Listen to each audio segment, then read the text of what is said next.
Morning all. The importance of forcing moves to me right now is very, very important.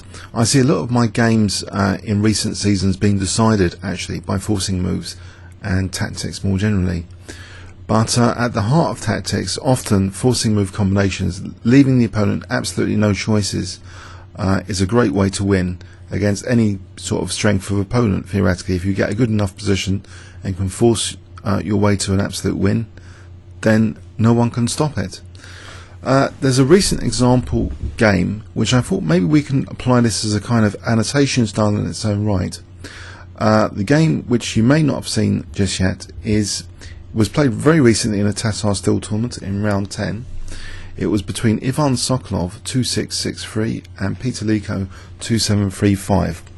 So this won't be an ordinary game annotation. It will not be a two-pass analysis. It will be a kind of investigation of forcing moves and where they came from. And we're going to take Black's perspective. So Ivan played d4 and Peter Leko played knight f6, and we saw actually a Nc3 engine emerge here. White took the plunge with knight c3.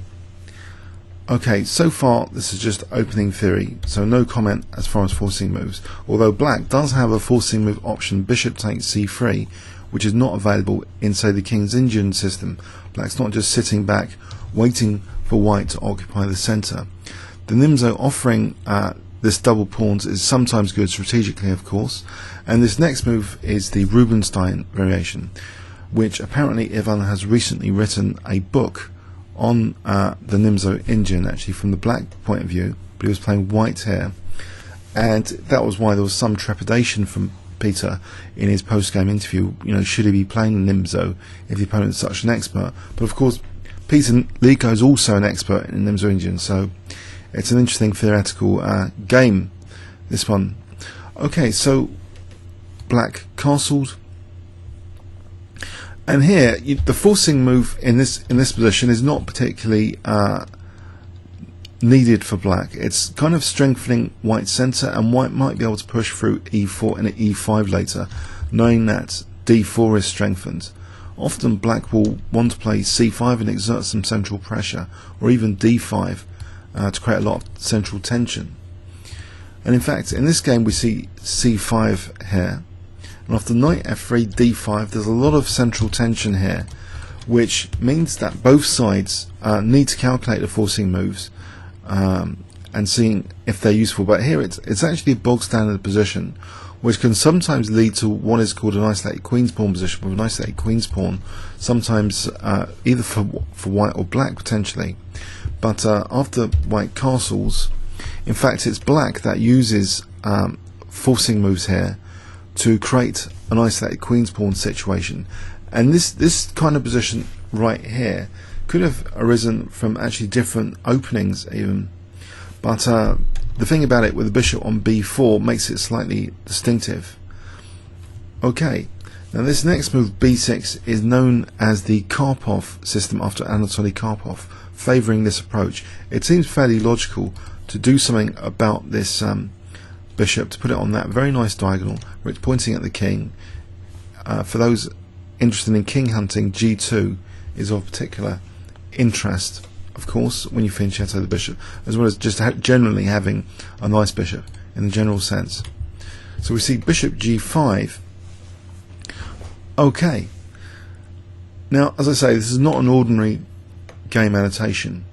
It wants to try and address and disassemble and deconstruct where forcing moves come from, and just use this game really as an example. Now bishop g5, you might think, is this a source of forcing moves in its own right? Because h6, for example, but normally you'd think h6, that's like encouraging weaknesses, isn't it? It's a light square, we're weakening light squares, and with the isolated queen's pawn, often White is creating some sort of battery against the light squares. So is actually h6 a kind of useful forcing move anyway? Did White really need to consider an h6 idea as particularly dangerous at all, given that it's an isolated queen's pawn position? And in compensation for this structure, White is often given a stronger initiative. There's e5 to make use of the e file in some classic isolated queen's pawn games. In fact, even there's been rook lifts, there's been sacrifices around the king here, just to try and make use of the dynamism that the white position often affords. This next move, bishop b7, creates two different sets of forcing moves. So bishop takes f3 and bishop c3 at any point. They're not particularly useful at this point though. Black is just trying to hold pressure on the centre here. You can see that these bishops are working together to help contest d5 and e4 in this position. As far as white's forcing moves, also now, I mean, knight e4 is using that pin. Bishop f6 is not particularly useful. Black wouldn't want to give up the dark squared bishop generally. Okay, we see now the move rook c1, so it's as if white's handling this forcing move, being able to recapture with the rook instead of just the pawn, which could be quite useful potentially. Now curiously here, black did actually make use of an interesting and potentially losing to many players forcing move h6, which might seem strange, and because it is weakening these light squares, so it is slightly controversial, and perhaps the bishop could have dropped back to say f4, but it might still be a target to forcing moves like knight d5 or knight h5 later. If it drops back to e3, then knight g4 might be a useful move, which is not forcing in the legal sense, but to try and pick up the dark square bishop is quite an attractive idea. Going back to d2, well, maybe at some point that's just getting in the way of d4. So putting the bishop on h4 seems kind of logical. It looks as though white hasn't done much wrong here at all. This forcing move, you could argue, has created and amplified the light square weaknesses around black's king. So we see now the move knight c6, which the potential forcing moves include knight a5, or maybe to attack this bishop, or maybe if black's adventurous to try and attack this bishop, but then of course there's always bishop takes f6, that would have to be dealt with first. So maybe something like bishop e7 and then try and attack this bishop. This could be a target, and this bishop could be a target on that c file. So basically, where are the forcing moves coming from is our perspective. It's the kind of aggressive pieces here which could be tempo gainers. These two bishops could actually be used by black as potential tempo gainers in the future, and ideally to make use of them and to carry out strategic operations in the process of using those tempos, using those forcing moves. So what strategic goals could be achieved? Okay, we see the move bishop d3, and white is working on the the light square weaknesses, which seems absolutely logical. And for the moment also a forcing move idea needs to be factored in, that with the bishop on b4, white might have a little bit more time to set up a crude battery, like with c2 or d3 coming with the bishop behind the queen to threaten bishop takes f6, which is an important forcing move. With the bishop here, this bishop would have to be moved for knight b4 to try and prevent that kind of crude thing. That would fork queen and bishop there. So the bishop at the moment is not ideal for preventing a battery like that. But it goes back unpinning, which means now that again we're left with this bishop as technically a forcing move target to moves like knight d5 would hit this bishop, or knight g4 or knight h5. Okay, we see the move bishop b1, white constructing this battery against the light squares, and we're getting into the realms of legal kind of forcing moves if that kind of attack happens, like bishop f6, queen h7 mating crudely. If white was given time, bishop f6, queen d3, queen h7 mating. Black plays now rook c8, knowing that perhaps queen d3, knight b4 will be an interesting forcing move to kick the queen away, not giving time to white. And white could arguably, well, you could say, well, what about bishop takes f6? Is that forcing move any good? Not particularly if black in this position doesn't play knight b4 but plays g6, just guarding against the mate. With knight b4 to follow, there's no particularly dangerous forcing moves, it would seem, in this position. And black's picked up that useful dark square bishop and is attacking d4. It's not that great, it seems, for white. So for the moment, white played rook e1. And okay, as far as pieces to attack, the sources of forcing moves, there's only one such piece, it seems, at the moment now. With this bishop tucked away, it's not a target on the semi-open c file as it was, but there still remains only one piece which can be used for a forcing move, and it is used in this position. And out of these knight moves, you'd think that the most kind of rule breaking in the general sense knight move would be the knight on the rim. After all, the knight on the rim is dim, or is it? Or is the knight on the rim a bit of genius? Now, I mentioned the idea that sometimes forcing moves can have strategic motives associated, attached to them. Here we see the move knight h5. If knight d5, in any case, white has options like bishop takes or knight takes d5 even, which could be useful in this position. So knight h5 has, as played, a strategic motive that if the dark square bishops get exchanged off, then knight f4 could be more useful. That's also a dangerous knight, threatening forcing moves like knight takes g2 potentially. And also, if this knight moved, then bishop takes f3. If the queen wasn't on f3, then other forcing moves would arise. So installing a knight on f4 is actually, or f5 as white, is often a source in itself of forcing moves. Getting a piece around the opponent's king will create forcing moves which are, legally required to be responded to if they involve checks. And actually on f4, a knight h3 check is one that would have to be factored in, knight e2 check in theory at any point, just in case it was useful. So these are legally forcing move requirements if the knight is installed on f4. White's inviting this exchange of dark square bishops, but black is also kind of giving white what seems to be very aggressive forcing moves as well, because this light square story is being made worse. The soft spot has been made worse by knight h5. And the amazing thing about this game, it seems that this hasn't been played too much, knight h5 in this position. In fact, we'll do a quick reference check here just to see on my local database here how many times knight h5 has been played before. Usually rook e8 or knight b4. Well, I've only got 2 games anyway, so it's not a major amount of games from this exact position. Okay, so we see knight h5. So the question of where forcing moves come from, well, the weakness of the last move also creates this forcing move threat now. Queen c2 is the first legal, absolutely legal. It can't be done anything about this. This would be checkmate. Something has to be done about this checkmate threat. Okay.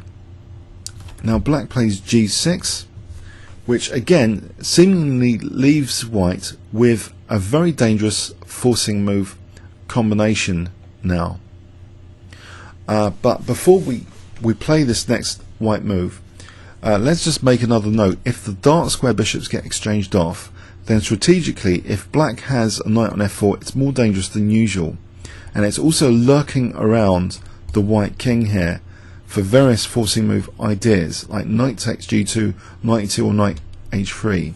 These will be quite dangerous, but for the moment black is also putting his own king on the kind of precipice here, because this next move seems very ferocious indeed.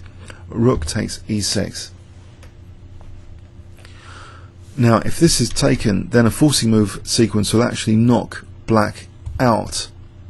Queen takes g6 is very unpleasant indeed, it would seem. Check, and this forcing move would just terminate the game. Bishop g6 is mate. So this has to be avoided. Rook takes e6. Ordinarily, maybe this is why basically this is kind of rejected. It seems absolutely thematic. From a thematic point of view, white with the isolated queen's pawn often wants to smash through on this diagonal. It seems an absolutely thematic idea to rip through black's king side, and the forcing move rook e6 part of that. But this other source of forcing moves is not just an insignificant detail. And okay, you could say that black has also lost a centre pawn which was guarding over d5, which gives white even more possibilities maybe on this diagonal or the use of d5 later. Black's not too concerned. Black played knight f4, defending g6 and attacking the rook, and also this bishop is now attacked as well. So okay, there isn't too many choices. Maybe rook e4 needs to be considered as an interesting forcing move response, but white actually used an exchange sacrifice here. Ivan Sokolov played rook takes e7, forcing black's reply. Knight takes e7, not too many options. Now queen d2, forcing black's reply to do with f4. The knight's just supported with g5, and it could be reinforced soon with, for example, knight g6 potentially. But there's also another forcing move which has emerged from this, which is bishop takes f3, which would give dangerous possibilities like queen d7 to h3 as well. This knight is very dangerous around the king.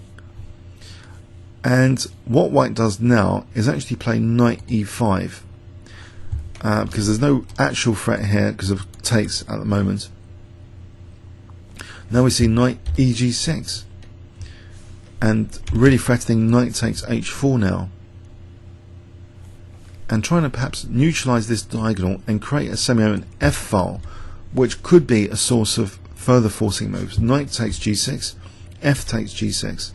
So we can imagine f2 in some scenarios being potentially weak, but in particular now g2 is actually threatened, and it is very difficult to see how can white help this situation. g3, there's a very useful forcing move, knight h free check, which is actually probably just winning the queen at minimum, or even worse, there's bishop a6 here perhaps, or just rook takes f2 in any case.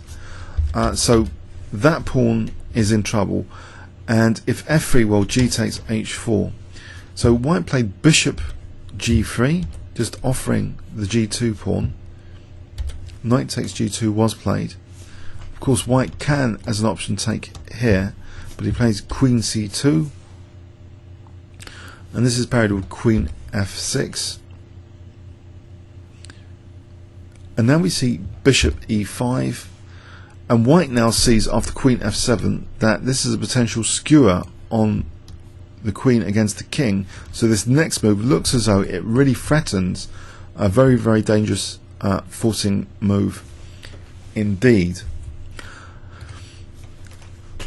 Okay, so ordinarily you'd think this is something, especially if it was a blitz game, you just want to get your king away, but forcing moves can be a remarkably magical resource in chess positions, making chess an absolutely fascinating game. The way that the superficial look of a position, that it might look dangerous, is parried sometimes by very, very forcing moves. And it seems, although it looks very, very scary, bishop a2, black's next move here sets up a very, very key forcing move, knight h4. This knight f3 check is very, very important for the knight to be able to coordinate forcing moves with the bishop against the white king.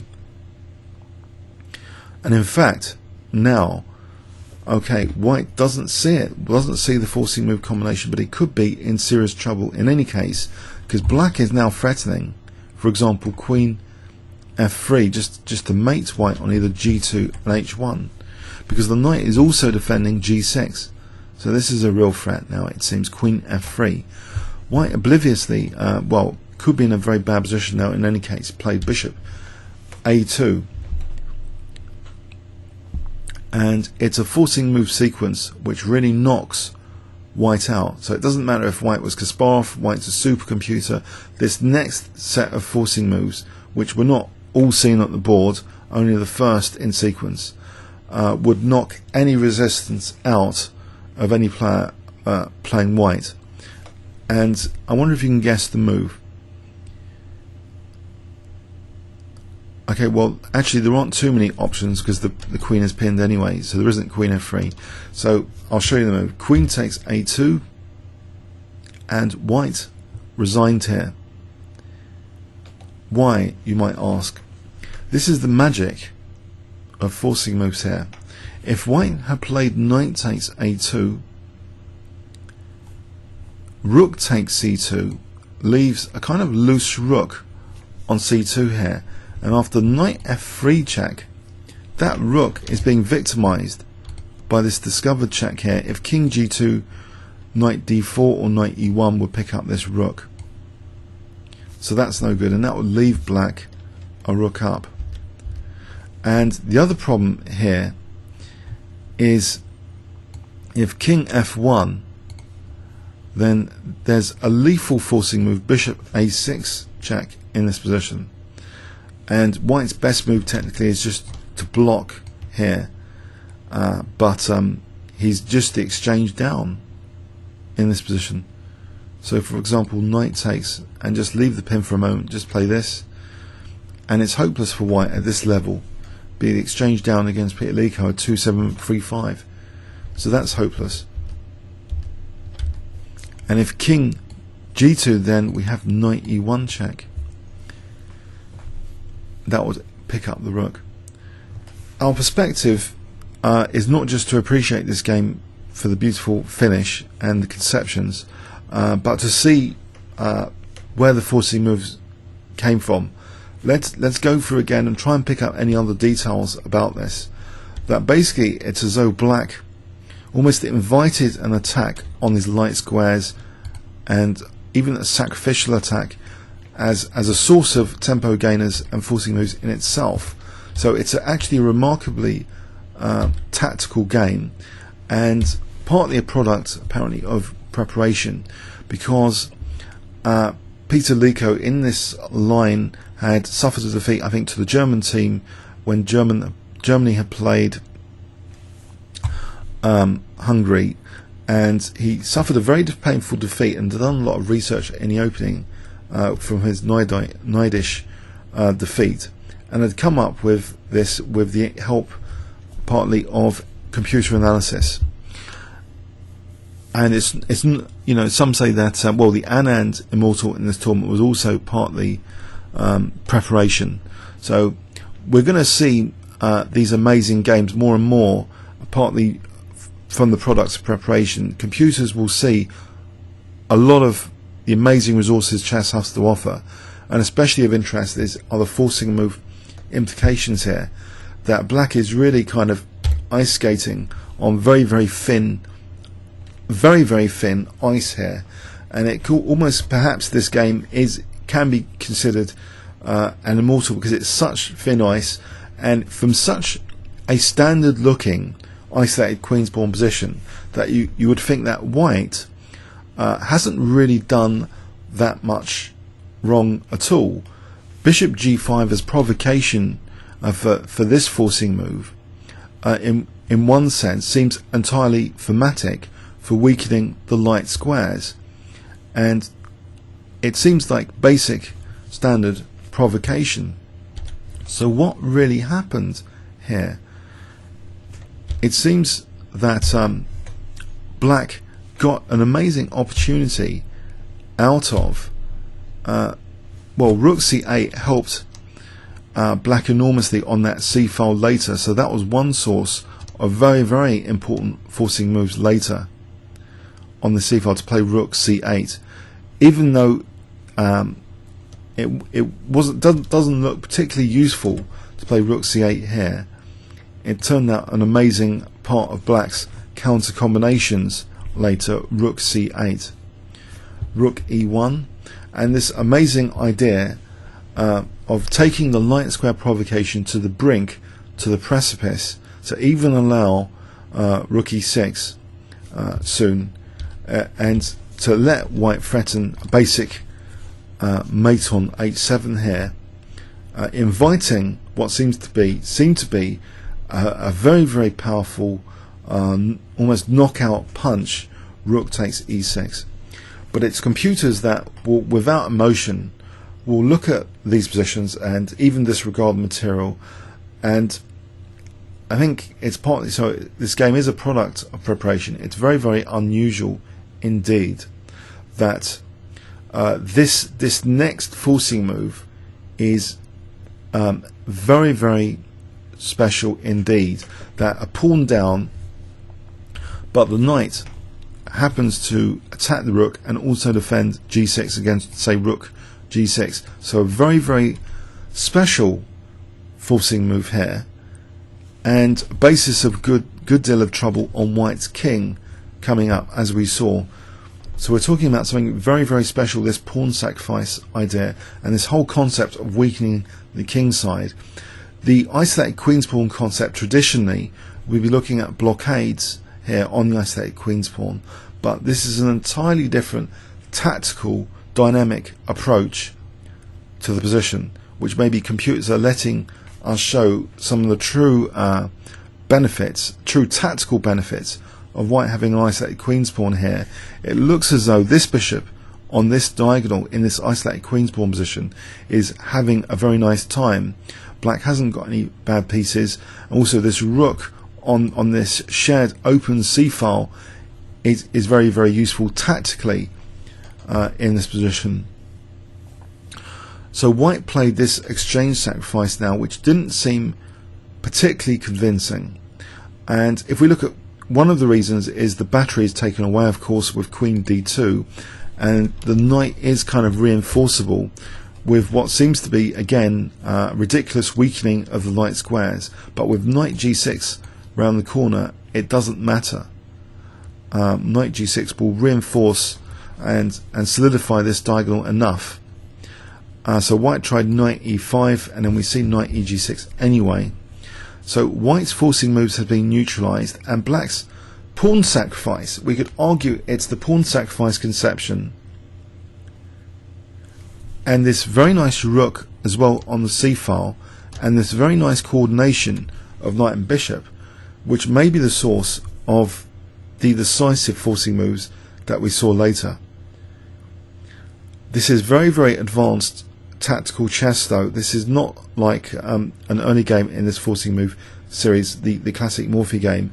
White is a strong grandmaster, 2-6-6-3, and has for a large part of this game played what looks to be very, very thematic moves in this isolated queen's pawn situation.